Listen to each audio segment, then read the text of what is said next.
All right, welcome. We are so excited to have you here today.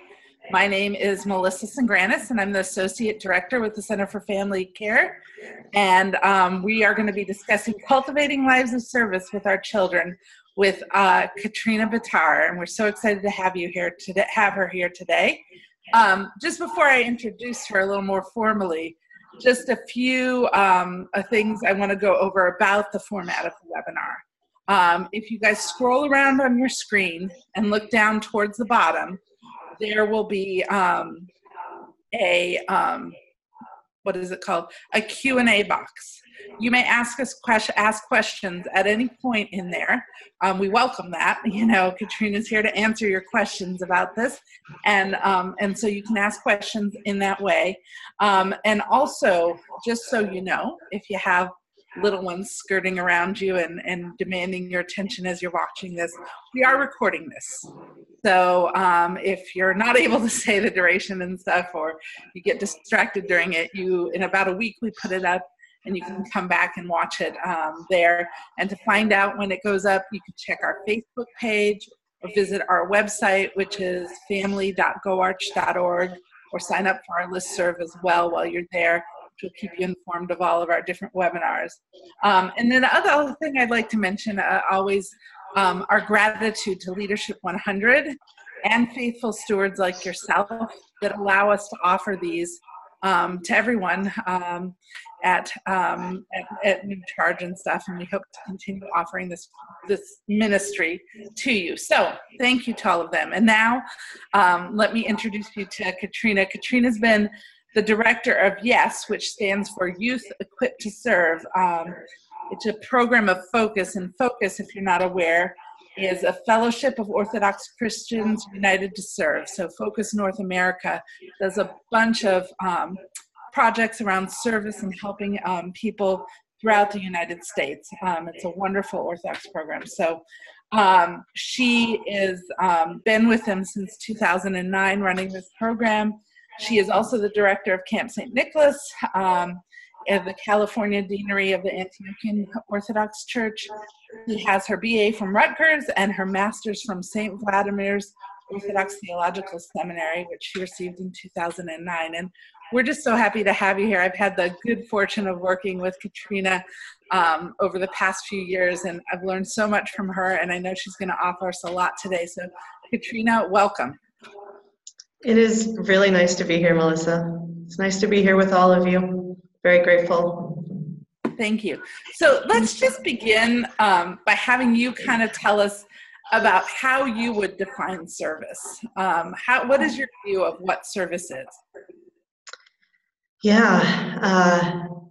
Well, I think when we just start anywhere with defining anything that reflects who we are and how we are, we look first to the Lord. I mean, I personally don't have much to say about it, but when I look at who the Lord is, and he really is the quintessential servant.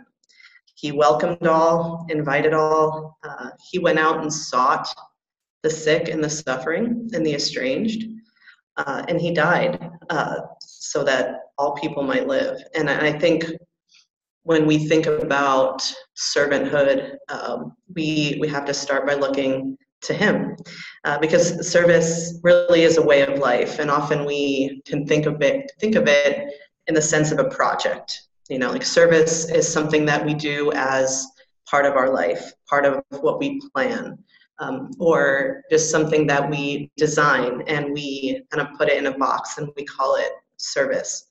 But I think to live a life of service is to embrace that it's who we are. This is who we are for each other, to come together, to just be aware and open to opportunities we encounter around us. And often we do need to, embrace those opportunities, but also seek out opportunities to serve. And I think it really is an offering without expectation.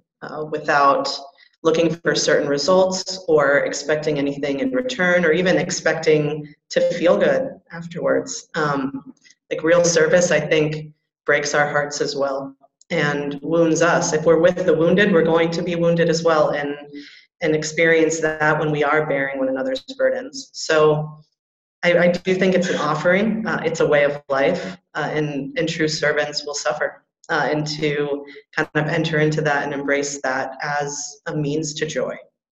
So. I really want to focus in on that, what you said. It's a way of being, because, and that you're not going in there necessarily with an outcome in mind. Because I feel like so often when we offer service, it's like, okay, this is my project I'm going to do for Lent or for this, and I'm going to help all these people by doing this, and then I'm so great because I did this, or not necessarily saying I'm so great, but the idea that it's something with an outcome and we've done it and we can check that off our box, that's very different than what you're saying. Can you tell us a little more about that? Yeah, I think with whatever we do externally, I think there's a process that needs to happen in our minds and our hearts that forms us to really think about things in the best way and approach things in the best way. There is nothing wrong, with coming to a situation seeking to help or seeking to fix a problem. And I think that's sometimes where we start. But really, in our human experience, for myself, I feel that there's always this fight to say, is this to build my life up? Is this to bring eyes to me? Is this something that I want to see as a accomplishment? And I think, approaching something as a servant is to decrease as much as possible, which is so difficult, right? And because it's a struggle to fight, to fight against the desire to be seen and noticed and accomplished. And I think actually when we release ourselves from that, we can actually enter into a place where we can serve and actually see our true selves and be our true selves, and not have to pursue our own accomplishments and pursue our own desire to help or to fix. And when we're pursuing what's building others up and pursuing what's lifting burdens and bringing light to other people and allowing God to have the glory, and this is really just the death of the self that happens every moment of every day. And I think it's a process, and I don't know that we ever kind of escape that process, but I do think our inner experience when we enter into a situation that requires us to do something and to be of service, it's to kind of always check ourselves and try our best to remain in that place of I'm just offering, and like the Lord gives love, and he doesn't, he died for those that were hurting him and rejecting him, and we struggle to enter to do the same. So what are ways that we're called to be served, called to serve our neighbor? I'm sorry, I'm hearing an echo. Are you hearing that too from me? I'm not, but I'm going to plug in. Sure. Can you? Am I sounding okay to you? Yes. Okay. You are. So. Okay. What are ways that we're called to serve our neighbor? The different ways. Yeah. I think the first thing when I hear the word neighbor, my first thought is always that everyone is our neighbor. Right? Every human being is our neighbor. Our family, our friends, strangers, people we haven't met, people that are across the globe from us.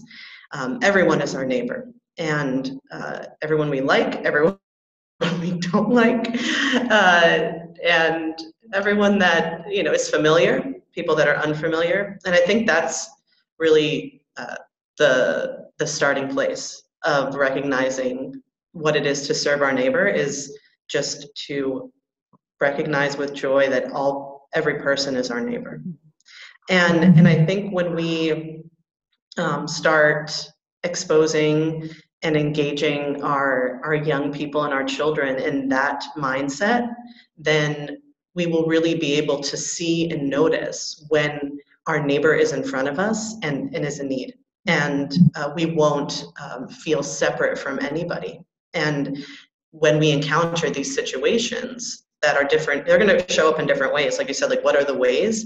I think it starts with, you know, in my family with a lot of children, like being the first one to get up off the couch when something needs to get vacuumed or cleaned up. And I think it starts in our homes with kind of cultivating this response in us that, you know, I'm going to be the first and I'm not going to wait for someone else. And then that kind of lifestyle, I think, will translate out to where we start to encounter in the different places we work and live and go to school and our parish life, where we start to see these opportunities to get up and go and serve and love people. And it can, you know, start as simple as, you know, in the moment, someone clearly is carrying 50 books and needs a helping hand, to really discovering within the places you live the needs that are there, the needs that aren't being met,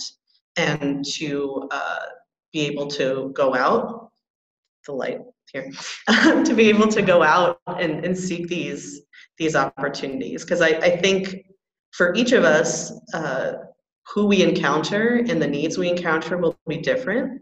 But I think if we're really looking to meet the need, it begins with a process of relationship, of understanding, not assuming we know what is needful. If we see someone who is hungry, we may assume they need food, but what they actually might need. Actually, the reality is that people that are part of the homeless community have food mostly readily available to them in a lot of services in most of our cities.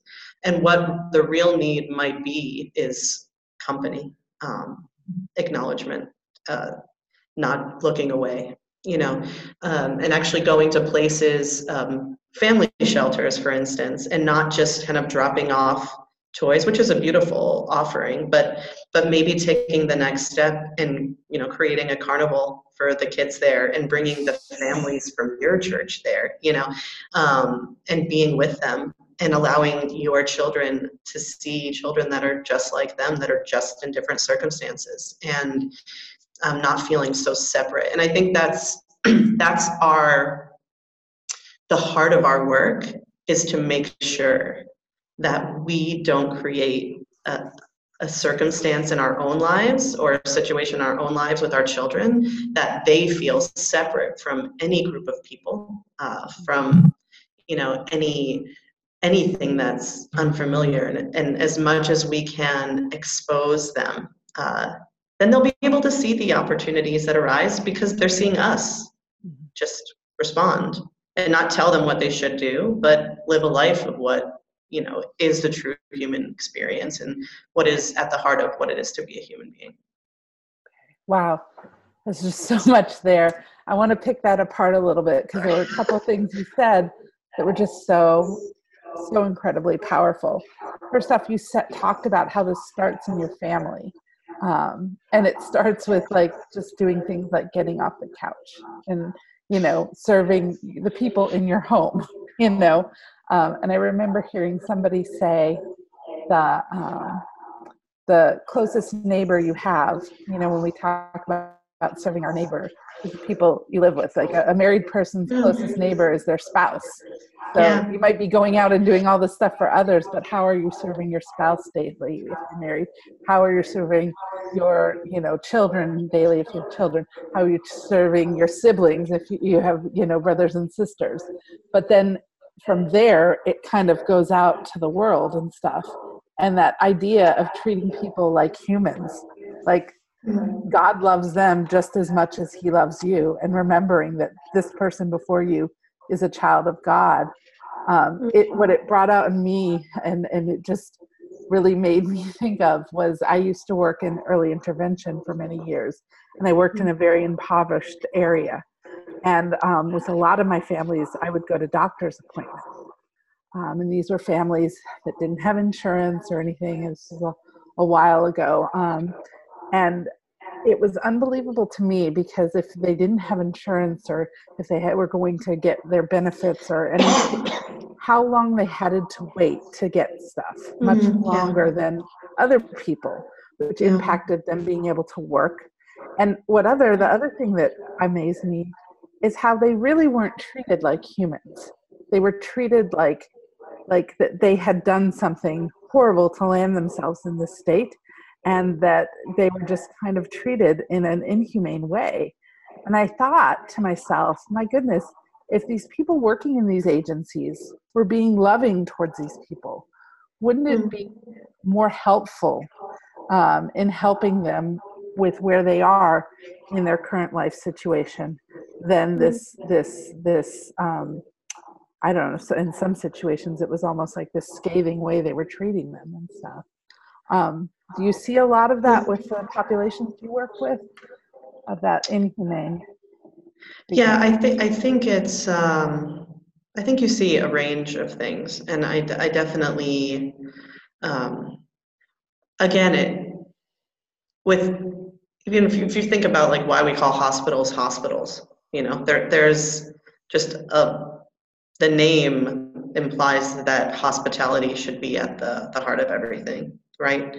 So I think whenever we're creating spaces for people to come and just even receive like their basic needs met, that there's just at the heart of that should be this love and hospitality and service of the human being first, and not just kind of fixing the problem, which is easy to get kind of caught up in. Again, it just takes more work to think and breathe and be patient and love and serve first as you're fixing problems and helping situations. Yeah. Okay. I'm wondering, as you're talking about this, this idea of having your children exposed to a lot of different situations, a lot of different types of people and such, I think for some of people, and maybe even myself in some situations, there's a fear there of, especially when you talk about things like the homeless population. We hear statistics of mental illness, drug use and stuff. How do we as parents, that need to protect our children, but to still have them exposed to be around, to be loving around other people, but not put our fears on them? Sure. This is a very real thing, and I think it's something to think about, because with every choice we make and the places we go and the things we expose ourselves and the people we love to, I think there's an element of education there that needs to happen, and for ourselves. For instance, when we're on a yes trip, we would never go into an area that we haven't been first to see what that area is like, what that place is like. We would also we go to places where it's the good kind of uncomfortable, the uncomfortable that stretches you into unfamiliar places and kind of allows you to do the work to see this is Jesus Christ in front of me, and kind of break down the walls in our minds that we might have, whether it's a stereotype or just something we've been told or something that's instilled in us that we don't even realize is there until we're faced with, again, something or someone unfamiliar.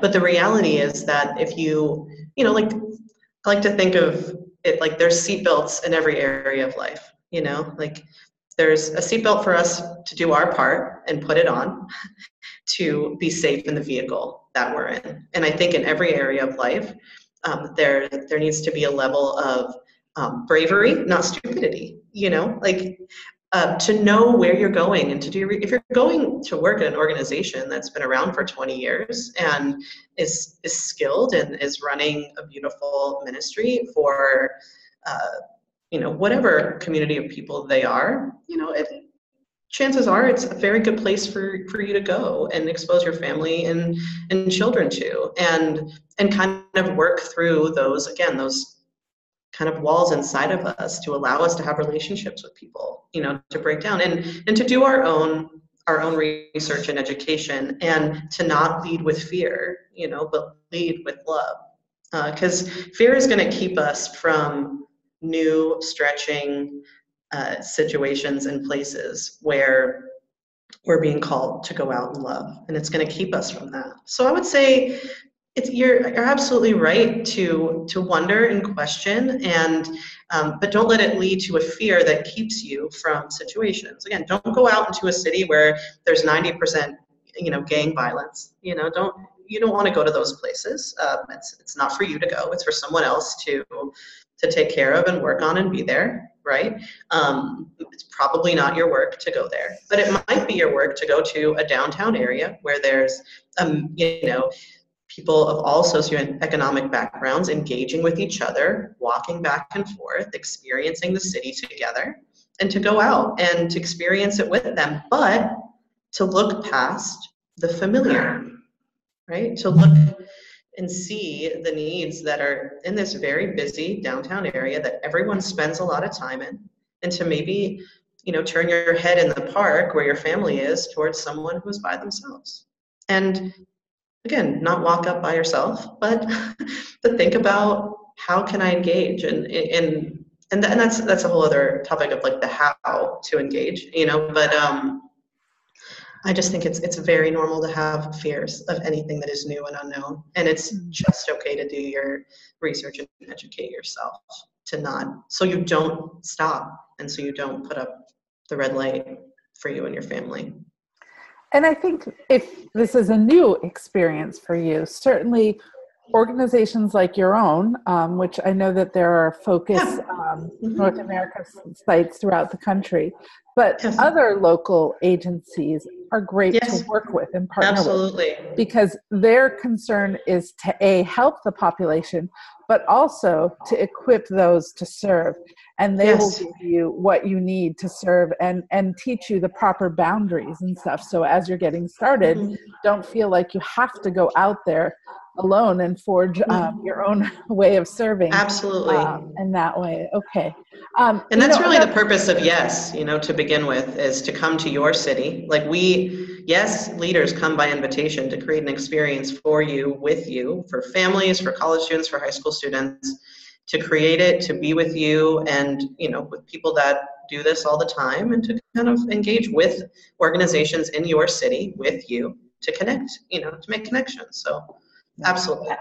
Amen. And if those of you haven't checked out what Focus North America has to offer and the YES program, I highly recommend you check it out. I know that many people that have been through the YES program have called it life transforming, and really done a lot for them in helping them understand how we are called to be towards one another as human beings and serving one another. So that's a beautiful thing. Another thing that comes up a lot, especially when we're talking about this homeless population and serving, and I don't want to focus in just on that population, but it is one that a lot of questions come up with, is the question of, okay, yeah, you can help them, but whatever you do, don't give them any money because they're just going to use it on drugs and alcohol. And that's what I hear a lot. And I've heard a lot of different opinions about that. And I would love to hear some of your thoughts on that, because I find myself, when I'm driving with my son somewhere and there's someone on the side of the street asking for money, and he'll say, "Oh, mommy, do you have $1 or something?" And a lot of times I'm not a person that has cash on me and stuff like that. A lot of us but don't. Then even when I do, I question, is this the right thing to be doing, or this and that, and I'm never quite sure. So. Yeah. I don't know that there's a right or wrong answer. I think what how I like to approach it, even when we're on a YES trip, we kind of decide together that we're not just going to kind of flippantly give out money. And the reason why is that we actually want to meet a need and not just kind of dismiss someone by dropping money in front of them or giving them $1 and walking away.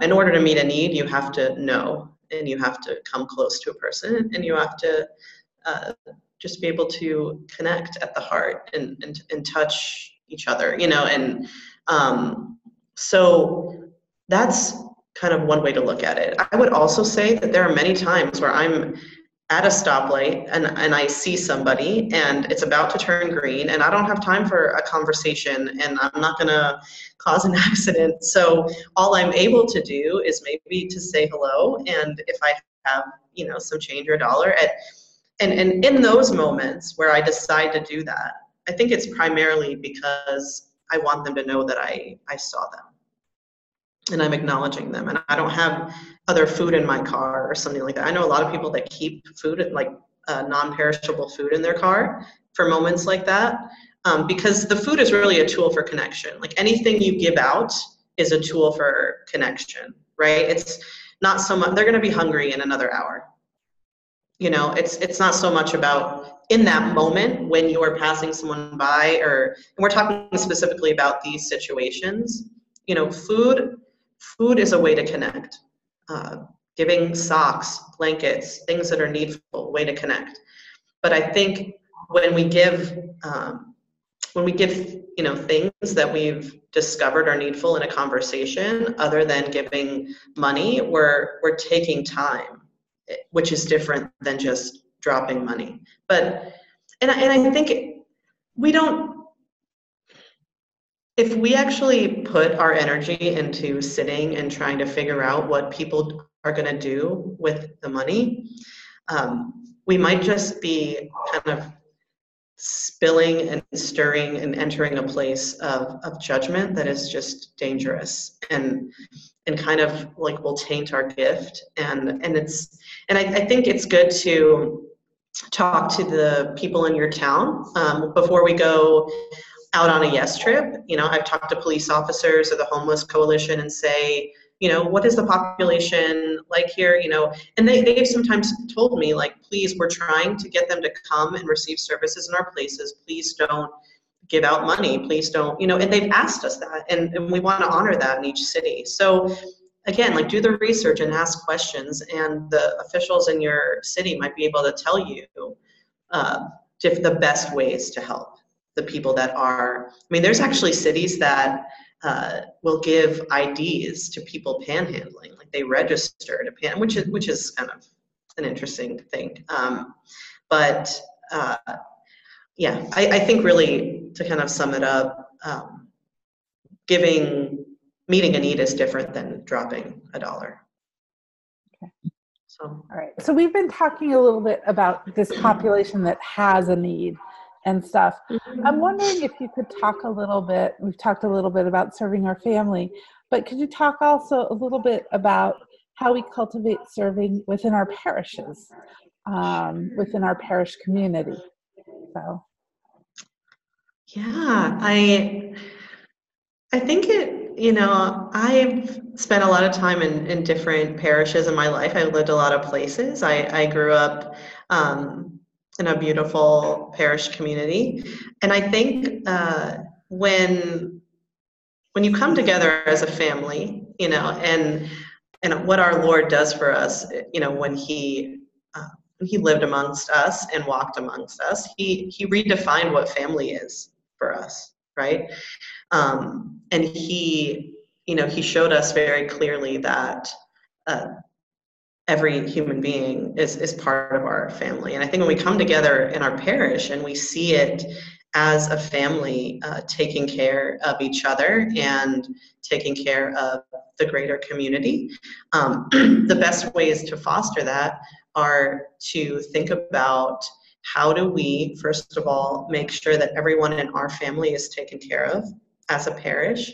Like, think about the needs within your community, because, you know, you know, and for anyone who is a parent out there listening, I think that you, when you hear the term self-care, a lot of us go like, I don't have the ability or time for that. But I really do think that, and I learned this way too late for sure, I would say within the last couple of years, that taking care of your life and serving yourself, your body, mind, heart, and soul is the beginning of being able to do anything, you know.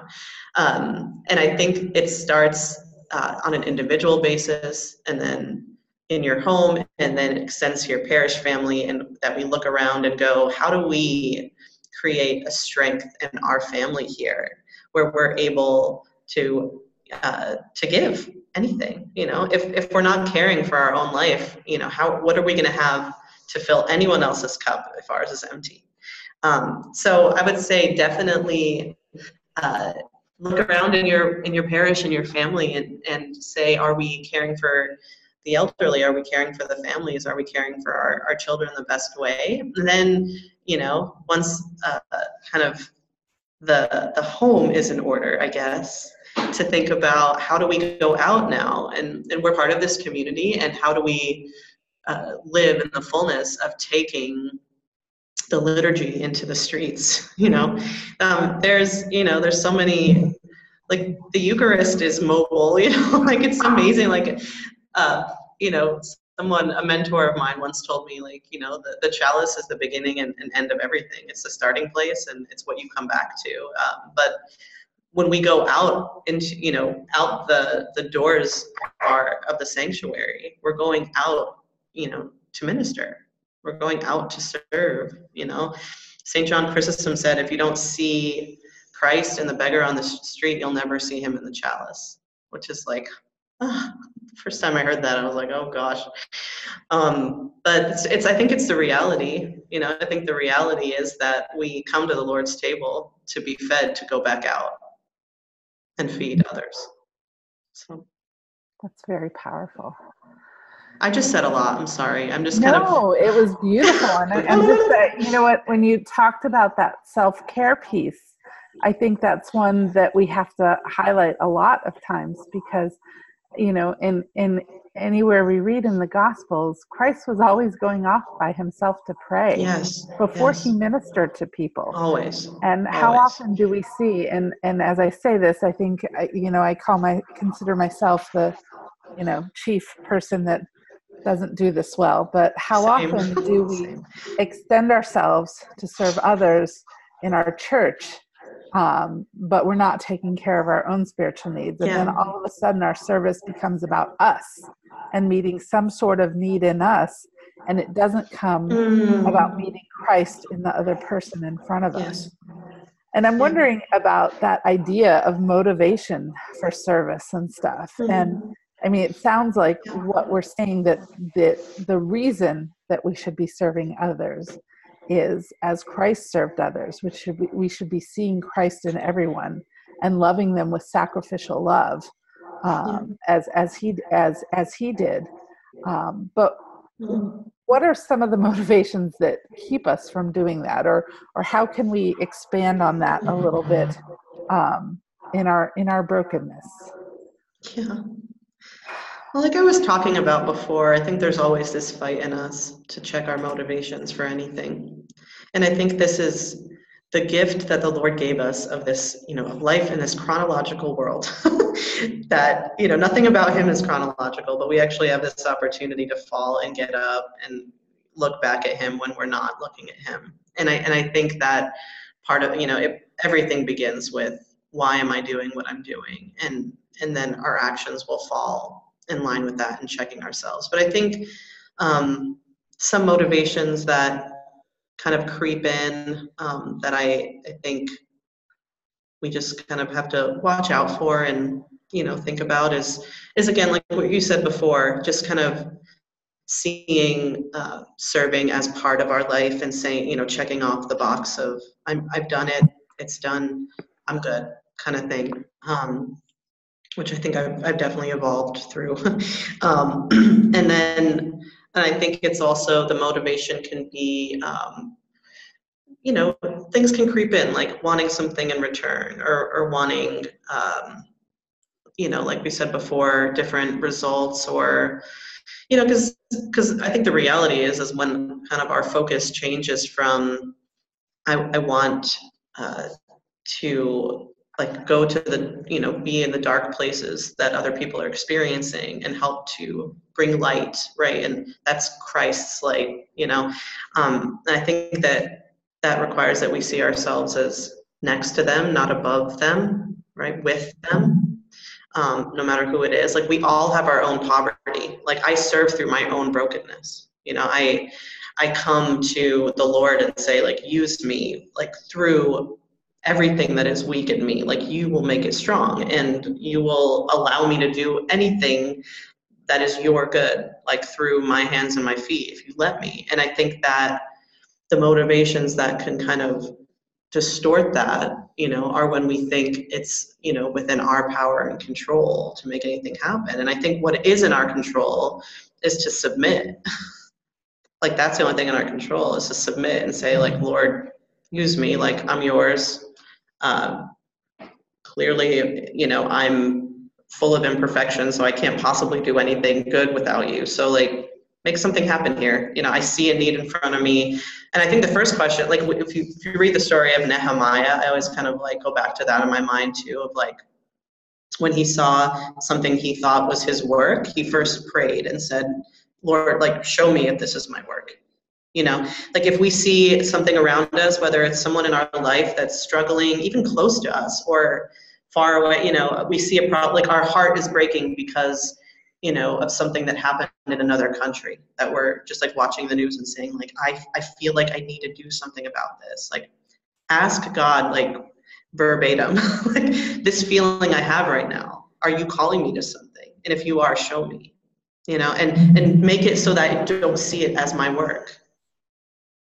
And I think that's where we can get confused and motivated in a way that might not bring the good that God is calling us to bring, if we make it about the good we're bringing and building ourselves up, instead of, how do I relieve a burden here? How do I shed light here? And it has to be his light. Mm-hmm. Yeah. How would you answer people? And I think I know the answer to this, but I want to put it out there because I feel like sometimes some of our faithful have this mindset that within our parish, you know, visiting the elderly, visiting the sick, you know, those that have needs in our parish, that's the priest's job. How do we find, you know, for those, how can we maybe correct that thinking a little bit and find our way in that?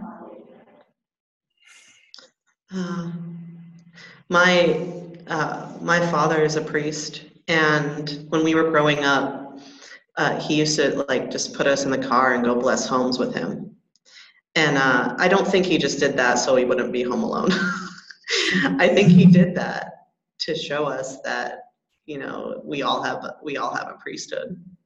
You know, I think I'm thinking of a couple priests that I know that if I asked that question to them, they would say, like, my work should solely be to empower the people in my parish to do the work of the Lord. And I think that's what my dad would say. I think my spiritual father would say the same thing. And I think that, you know, that it's the Lord's priesthood that he stands in and that he is in. And that priest is leading the rest of the people to that, you know, to their own priesthood, whatever that looks like. The scriptures are clear that, like, we're all set apart for different things. But I think that the common calling that we all have is to each other in times of suffering and joy. And it's just in our design. Like, when we see that someone is hurting, stranger or friend, something in us, like, we have a physical, visceral response to it. Whether our chest wells up, or something, like, we lose our breath for a second, our eyes get teary, like, something happens in us when we see, and this is for all of us to respond, you know?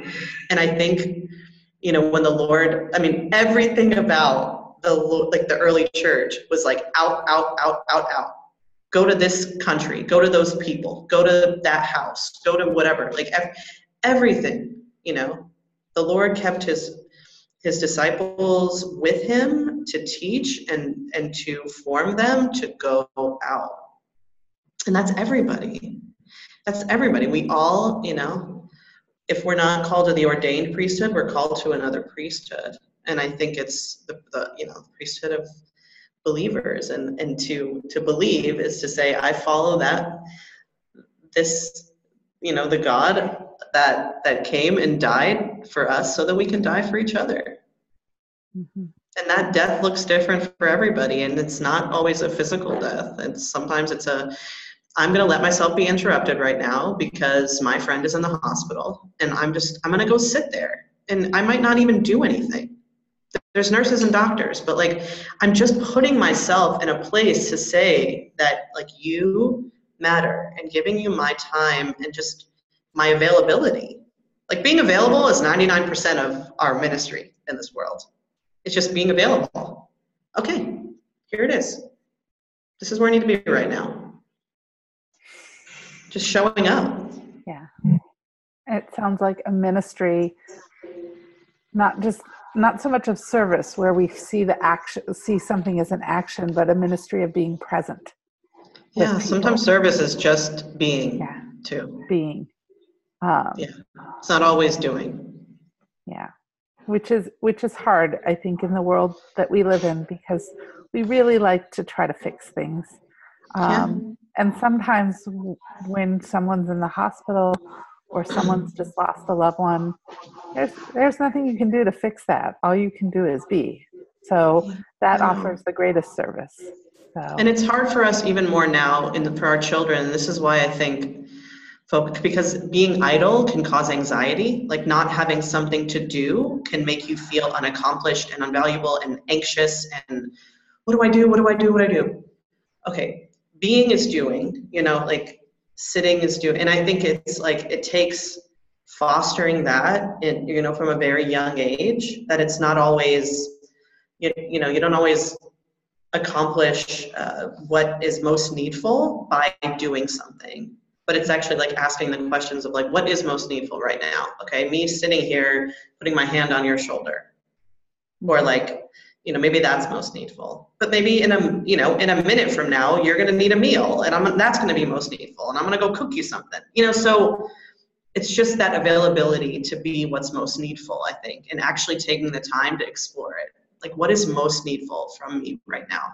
Especially when you have people in your life that are suffering, that are close to you, and that are ill or in the hospital, and how do you support them and their families? Is like, ask questions and don't assume the need, and say, you're allowed to tell me if you need me to get out. If I'm really serving you, then I'll leave if you want me to leave. Like, we have to be open to just accept all of that. Accept all of it as, like, if I really want to serve you, it's not about where I think I need to be right now or what I think I need to do. It's about just actually exploring your need and being okay with it. Yeah. Interesting. And a tie-in with this webinar, a couple months ago, we did one with Dr. Rossi, and it was on practicing silence in the home. And I see that as really going hand in hand, that idea of us being able to be silent, to be okay with silence, to be present in front of God and stuff, and our neighbor, through our neighbor and stuff. So I think that's so important. It's interesting. I was reading an article the other day that talked about a shift of mindset when we do things, and I feel like it applies here it's not that I have to serve others. It's not that I have to go visit somebody in the hospital. It's that I get to, I get to be there in the presence of God through this person that He's put in my way.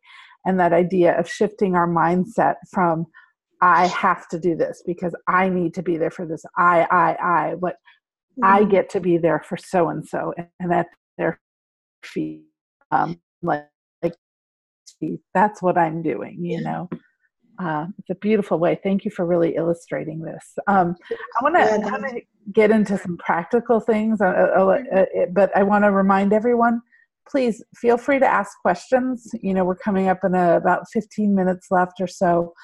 So please shoot questions over, examples, anything you want.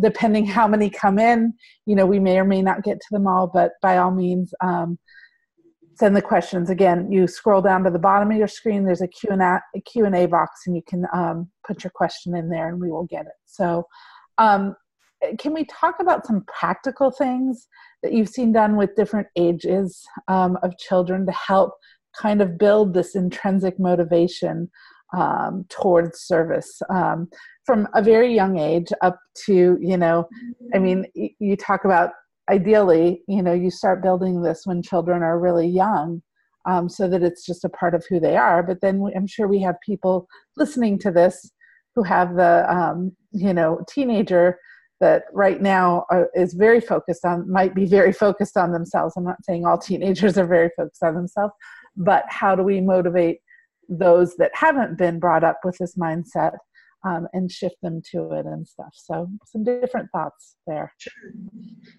Well, I think, something I thought of when you said like Jesus washed his disciples' feet, and I think that's something that, where it begins is that Jesus never asked anyone to do anything he didn't do himself. Like he did first, and we follow after that. And I think that's the same thing with the adults in the lives of children, that if it's kind of this like normal lifestyle in your family, that any holiday, anything that can be boxed up as being solely a biological family experience, that some room is made in there to acknowledge your human family, right? And your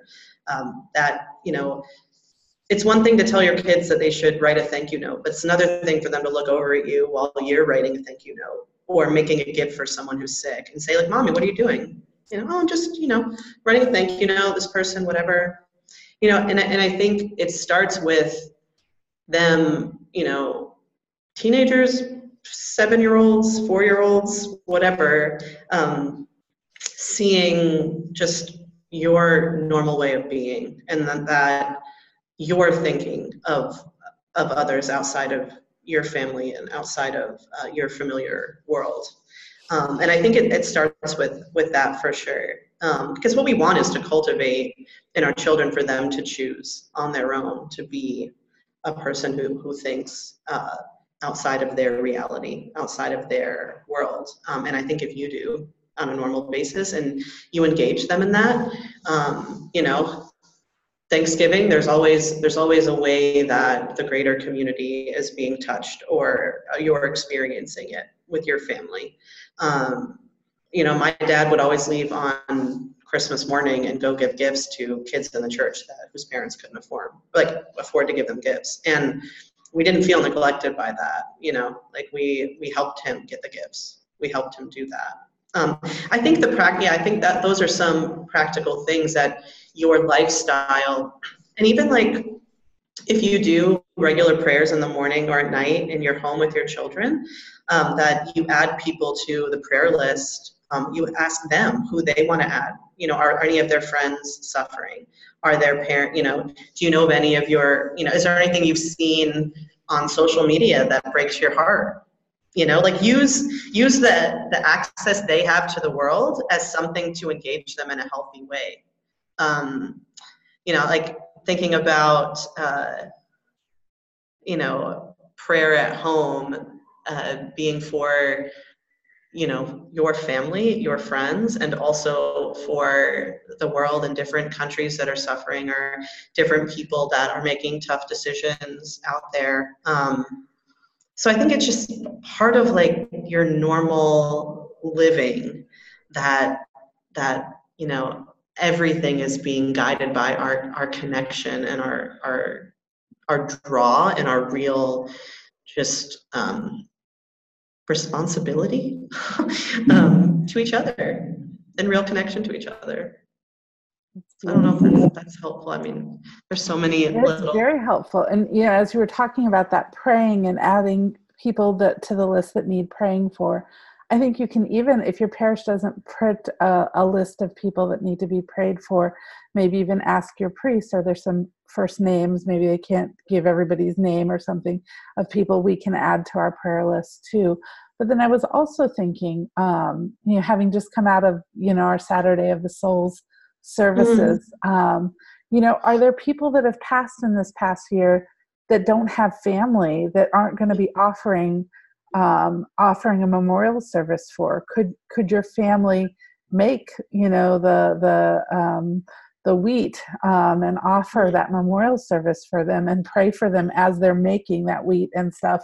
Are there things like that we can do? So in the different traditions of the church, also thinking of how we can serve others in any way that we can. I think that's beautiful to be mindful of others. That's a beautiful way to put that out, is just to be mindful in our lives. And I think also, Melissa, I was thinking about like even just people in their teenage years, a lot of times teenagers can come off like they're self-centered because they want to be seen and valued. Like what they really want is to be heard and seen and acknowledged as a person, right? So having responsibility to take care of someone else or offer to someone else is huge. And you trusting them with that responsibility is incredible. Sitting down with your family and going, I want to recommend some books that an author, his name is Bob Goff, if you've encountered, he wrote a book called Love Does, and also Everybody Always. And he just tells these stories about how he's a Christian professor and also just an advocate for, he's on the consul of Uganda, and he's like changed lives for the poor in that country. But he talks a lot about sitting down with his kids. When 9/11 happened, he actually like took them out of school so him and his wife could be the ones that shared with them what was happening and asked them like, what do you think we can do? And I mean, that's a whole chapter of the book that I'll leave for you to read, but it's amazing, just actually like saying to your children, like, I trust you to have thoughts. I trust you to have ideas. I trust you to be valuable and offer something is powerful for them. And so, yeah. Agreed. And that's Bob, Goth? Goff. Oh, gosh. As in Frank. Yeah, Bob, Goff. Love Does and Everybody Always. Highly recommend. Wow. Okay. That's great. Any closing thoughts around this subject? I'm really grateful to have this opportunity to just speak and share from my heart. I've just have so much to like learn, and like every moment of the day when you're like encounter a need in front of you is like that struggle. And I would say like work through that struggle and pray through that struggle, and don't just like respond right away. I would say like if you really feel like you're being called to serve or help, offer yourself in a specific way, like stop, pray, think about how you can discover what's most needful, and let love lead, and work through your fears and talk to people that can help you be what you feel that you're being called to be. And again, it all starts with, I think, our normal everyday life that we strive to work through those, work through the hard, setting ourselves aside stuff. So, yeah. This is really, really helpful and just kind of eye-opening how you approached it, because, so often I think some people think when you see something on service, you expect kind of a laundry list of everything you can do with kids and stuff. But you really got to the root of what we need to be addressing, kind of that root of how we build it up in our homes and in our families and in our hearts, which is so important. And I think when we start cultivating that, then everything else becomes a little more clear. When we're connected with Christ and doing that stuff, it becomes a little more clear where we're supposed to be going with this. And then when it's not, just when we need to pray a little bit more about that and stuff. So I can't thank you enough. This was a beautiful offering today, and it was a joy to be here with you as always. I really want to thank you for that. Thank you. Thank you for this opportunity. Yeah. Just a reminder to everyone, this has been recorded. We will post it up in about a week. If you haven't visited our website, family.goarch.org, you can see all of our past webinars. If you sign up for our listserv, you'll hear of new webinars coming out and when they're going to be offered. If you like us on Facebook, you'll be one of the first people notified when we post this up. So check all those things out to keep in touch. Next month, on April 17th, we will be having a webinar with Father Timothy Pavlatos, who is a licensed marriage and family counselor, and he will be talking about marriage. So that should be a really, he's a wonderful presenter. It should be a really wonderful webinar. And I just want to thank you for all being here with us today. And thank once again Leadership 100 and faithful stewards like you for allowing us to do this and offer this. And I'm hoping you all have a very blessed Lent. Please keep us in your prayers. And God bless you all. Thank you. Thank you.